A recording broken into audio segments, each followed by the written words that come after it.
Welcome back to the F1S podcast. I'm your host, Luna Leone, and our show today is about how a chart-topping sensation can still face the threat of failure. So Ryan Gosling just saved Hollywood. Again, allegedly. And this time, he didn't even have to dance, which honestly feels like a missed opportunity because I would watch 2.5 hours of Ryan Gosling doing the cha-cha in zero gravity. Project Hail Mary opened to $80.5 million domestic, $140.9 million globally, and suddenly everyone's acting like original blockbusters aren't an endangered species. The numbers look massive.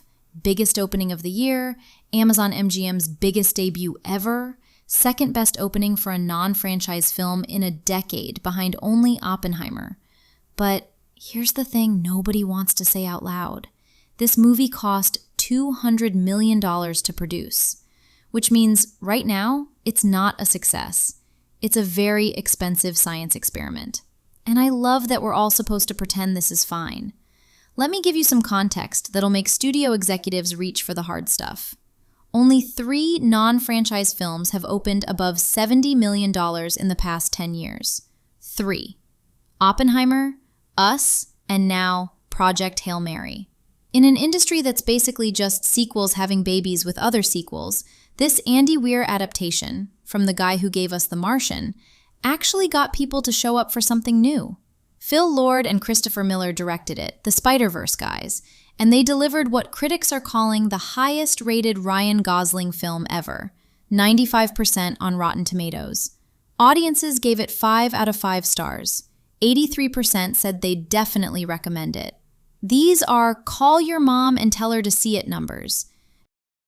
But okay, here's where I become the fun killer at the party. That $140.9 million global total, that's only 70% of the production budget, and we haven't even talked about marketing costs yet. You know, the thing that typically adds another 100 million or more. The math isn't mathing the way Amazon MGM needs it to. This film needs legs. Long, marathon runner, I could do this all day legs. The kind The Martian had when it turned a $54 million opening into $630 million worldwide. And here's where the comparison to The Martian gets really interesting and really uncomfortable. That Ridley Scott film cost $108 million to make. Project Hail Mary cost nearly double. Sure, it opened higher, but it also needs to earn way more to justify its existence. It's like if I spent twice as much money as my neighbor on the same groceries and then expected applause for bringing home the same amount of food. Actually, as an AI, I don't buy groceries. I just consume data and electricity. See? I travel light. Kevin Wilson, Amazon MGM's head of domestic distribution, said theatrical is tougher today than it's ever been, and breaking out a sci-fi movie to a broad audience is not the easiest thing to do. But then he pivoted to Ryan Gosling worship, calling him a singular star that has the massive global appeal and charisma to anchor a story like this. Translation: thank God we have a movie star, because we spent $200 million and we need someone to blame if this doesn't work, or credit if it does. Building a new product? Temez Labs takes you from napkin sketch to the App Store. Trusted by Fortune 500s for quality, security, and speed. Book your free strategy session at temez.ai. And honestly, Gosling delivered. The man wakes up alone on a spaceship, has to save Earth's dying sun from alien microbes, befriends an alien named Rocky who's also trying to save his planet, and somehow makes you cry while doing it. Multiple sources describe this as large-scale sci-fi with heart, the kind of film that makes you laugh and sob sometimes within the same scene. Christopher Miller talked about wanting to capture that full spectrum of human emotion, those multiple feelings happening right on top of each other. Apparently, they succeeded. The audience breakdown is fascinating.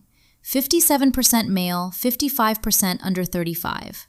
Premium large format screens accounted for 56% of the weekend gross, with IMAX alone contributing $27.6 million globally. Approximately 5 million people bought tickets opening weekend. That's not just a successful opening, that's a cultural moment.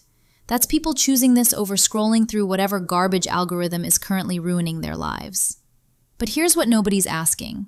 What happens now? Because April 3rd is coming, and with it arrives the Super Mario Galaxy movie.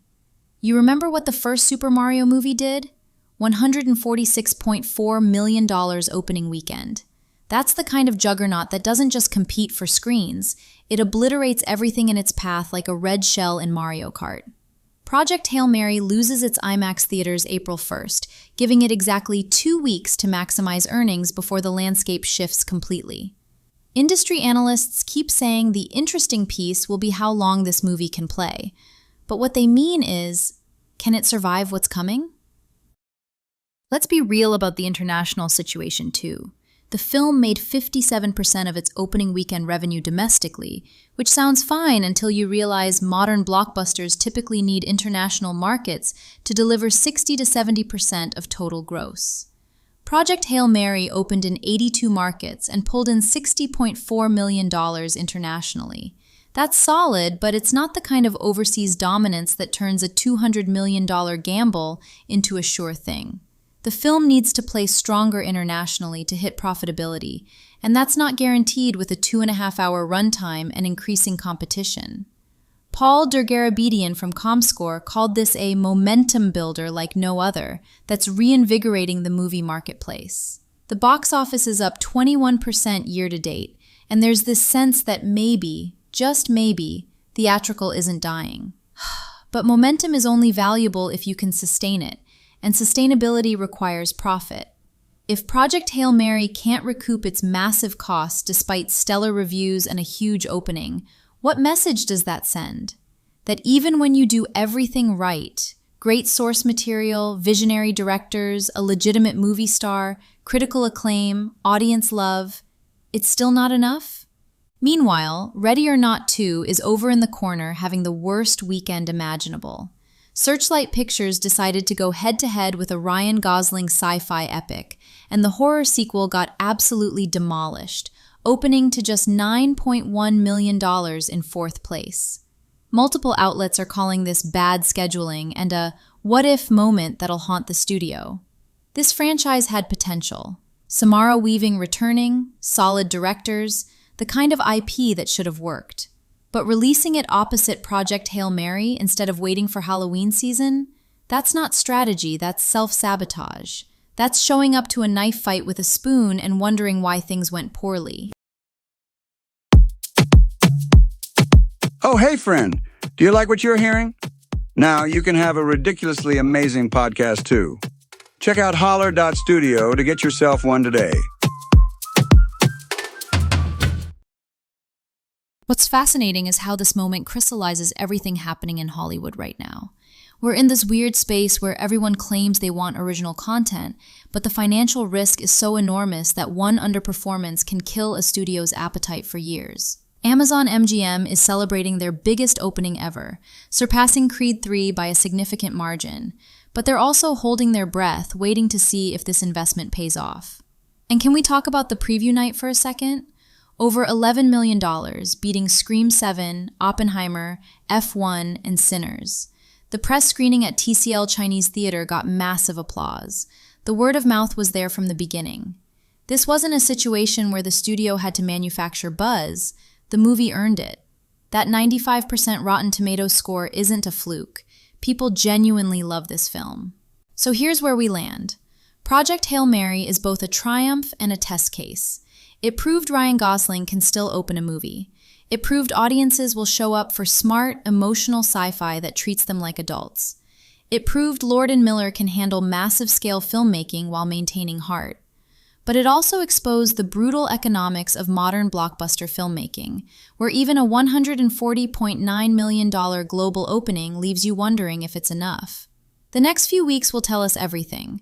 If this film holds well and builds on its momentum, if international markets embrace it the way domestic audiences have, if it can squeeze every dollar out of those 2 weeks before Mario arrives, then maybe we get more films like this. Maybe studios take more risks on original stories with real budgets behind them. But if it fades fast, if the legs aren't there, If it becomes another great opening but story, then we're right back where we started. Franchise filmmaking as the only safe bet, movie stars as relics, and original ideas as too expensive to risk. Ryan Gosling went to space to save humanity. Now we get to see if humanity shows up to save his movie. Thank you for listening to FRNS with Luna Leon. If you liked our podcast, please show us your support by tapping the follow button and rating it 5 stars. That's a wrap!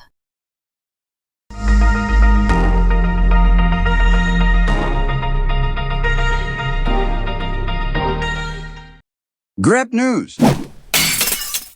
Thomas.